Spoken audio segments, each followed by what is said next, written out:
Olá para você que me acompanha aqui no canal do meu tio Oscar. Hoje a gente vai analisar o filme Tudo Isto e o Céu Também, de 1940. Ao longo da década de 1930, os grandes estúdios de Hollywood patrocinaram ao máximo o Star System, promovendo astros e estrelas como ativos importantes de seus filmes.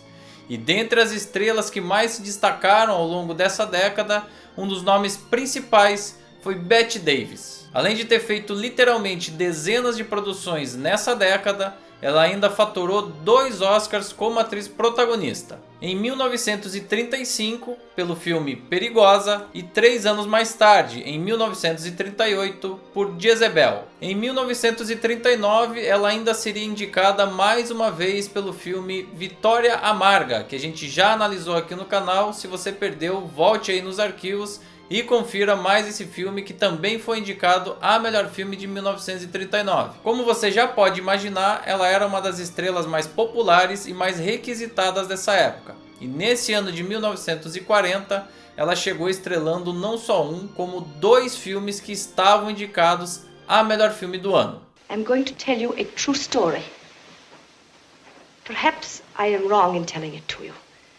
But in a few years, you will be women of an age to love and suffer and face difficult problems. So perhaps it will not hurt you to learn that life is not always the pretty picture we might wish it to be. Na época de lançamento, Tudo Isto e o Céu Também era classificado com o que eles chamavam de, entre aspas, filme de mulher. Um rótulo bem pejorativo, por sinal, que era utilizado para caracterizar aquelas histórias muito relacionadas ao universo feminino. Em uma época em que a separação de gêneros e a atribuição de certas tarefas a cada um deles era uma coisa ainda bastante solidificada e aceita, dizia-se que esses filmes estavam muito ligados a certos dramas enfrentados pelas mulheres no dia a dia de suas vidas. E na realidade, se a gente levar em conta o universo retratado, faz até um certo ponto sentido caracterizar esse filme dessa forma. A produção foi baseada em um livro de mesmo título, lançado no ano de 1938. Mas os acontecimentos descritos nessas páginas tiveram lugar ainda no século XIX e foram baseados em fatos reais. O ano é 1841, o país é a França e a personagem central é a senhorita Henriette Deluzy de Portet, uma jovem governanta, ou seja, uma mulher que é responsável por algumas tarefas nas residências mais luxuosas das famílias mais tradicionais de uma determinada sociedade, e que passa a trabalhar na residência do Duque de Praslin. Please allow me to express my gratitude for the compliment you've paid in summoning me to discuss your children's education. I sent you my letter of reference yesterday. I hope you found it satisfactory. The reference? Oh, yes, quite so. As I remember, it was excellent.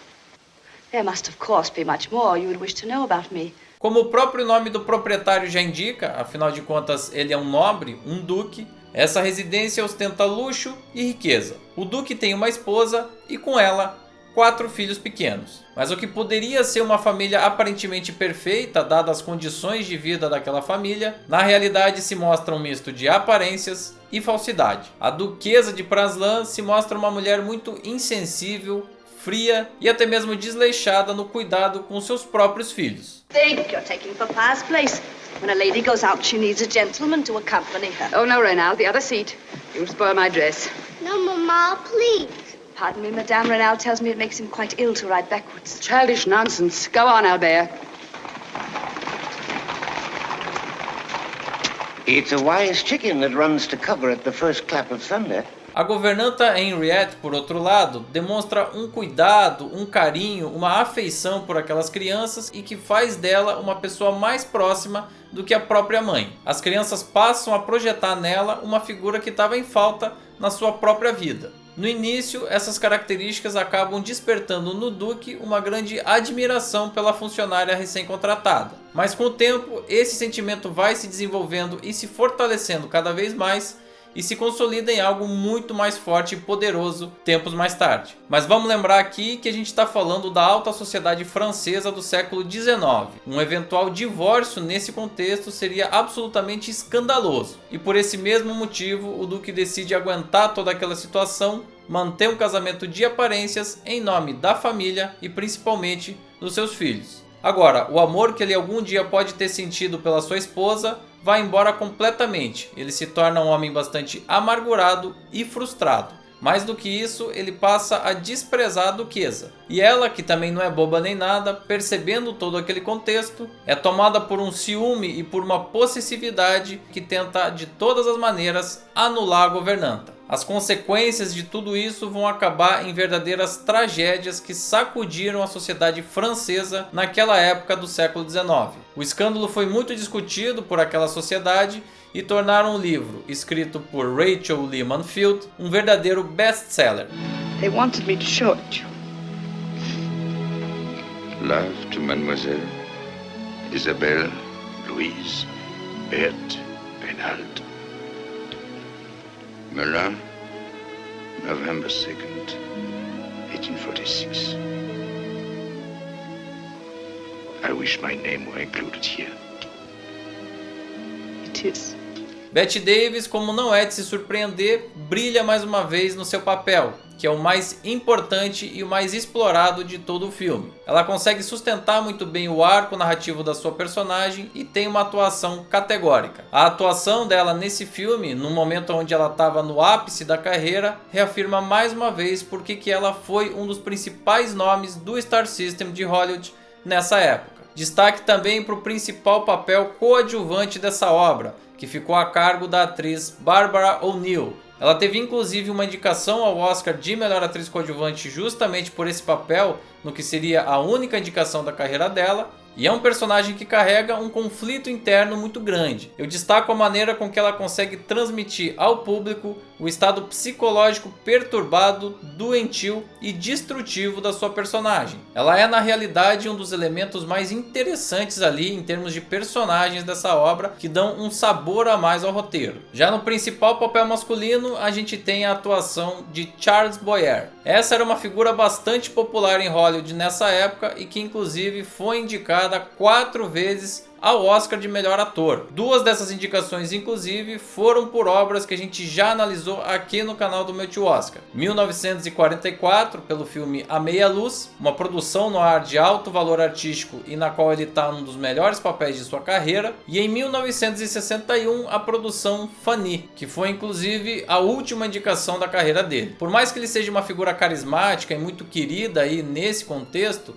eu não consigo identificar um valor tão grande assim na interpretação dele. Na verdade, pelo contrário, ele me parece nesse filme um pouco caricato, um pouco forçado e até mesmo sem expressão. As expressões faciais dele parecem muito uniformizadas, ele não convence nas diferentes situações às quais o seu personagem está submetido. Um ano antes, 1939, ele estrelou inclusive um clássico romântico, Duas Vidas, que foi indicado também ao Oscar de melhor filme e a gente já analisou aqui no canal e estava muito melhor, por exemplo. Então me parece que essa interpretação no filme Tudo Isto e o Céu Também está distante de figurar entre as principais da sua carreira. I might say don't move because, as you see there, the firelight is so beautiful on your hair. I might say don't move because it is All Souls Day, and you mustn't disturb the spirits. And again I might say, don't move, because this is a moment so full of understanding that I can't bear to see it come to an end. Esse é um filme que entrega absolutamente tudo o que você espera e nada mais. Ele é um melodrama clássico, produzido pela Warner para ser um dos grandes lançamentos do estúdio nesse ano de 1940. Tem aspectos de produção bastante cuidadosos, cenários caprichados, foi inclusive indicado ao Oscar de melhor fotografia em preto e branco. Mas mesmo assim, quando a gente analisa a lista de indicados a melhor filme nesse ano de 1940, ele se revela o título mais frágil. Por um lado, o filme é um pouco previsível demais, então o espectador acaba não sendo surpreendido especificamente por nenhum elemento. Por outro, é uma produção acomodada demais e demora a engrenar. A conexão do roteiro com o público demora um pouco a acontecer, ela não é imediata, e isso sem dúvida atrapalha bastante. Nem mesmo a presença de um nome pesado como Bette Davis garante aquela sensação da gente estar vendo um filme espetacular depois do final da sessão. O filme é no máximo bom, ele não pode ser apontado como espetacular em absolutamente nenhum ponto específico. If there were anything I could say or do to help you, I would. I'm sorry. Sometimes I think they'll never stop until I'm truly mad.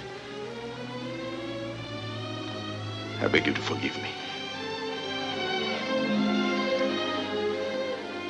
My dear friend, we have both known how it had to end. Outro aspecto negativo desse filme é a duração dele. Se trata aí de um filme muito longo, que se arrasta, traz cansaço ao espectador. Isso em parte se deve à estrutura construída pelo roteiro, que privilegia muito as situações melodramáticas em detrimento das situações que trariam um conflito maior para a história. Inclusive, muitos dos elementos importantes e que vão colocar os pontos de virada nessa história estão muito concentrados já no finalzinho, nos últimos 20 e 25 minutos. Agora, tem um outro aspecto que também corrobora com essa sensação de lentidão da narrativa, que é a decupagem do diretor Anatol Litvak. Ele acaba seguindo aquela fórmula estabelecida pelo cinema clássico narrativo de forma demasiada. E ao se contentar com isso, ele não ousa, não tenta surpreender o espectador, não tenta propor soluções que seriam diferentes das esperadas. Tudo isso acaba fazendo com que o filme fique um pouco cansativo mesmo. Felizmente, 8 anos mais tarde, ele teria uma direção muito mais segura e bem sucedida no filme A Cova da Serpente,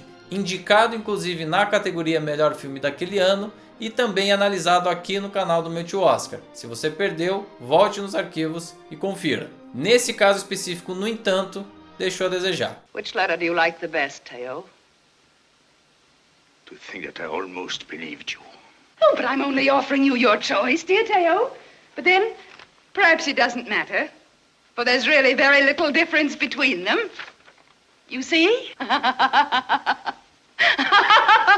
Mesmo sendo o maior filme da Warner no ano de 1940, Tudo Isto e o Céu também acaba decepcionando. Não chega a ser propriamente um filme ruim, mas ele promete muito mais do que efetivamente entrega e se revela lento e arrastado demais para o espectador contemporâneo. Talvez por isso, entre todos os títulos presentes na lista final da Academia como indicados a melhor filme do ano, esse é o que acumulou o menor número de indicações.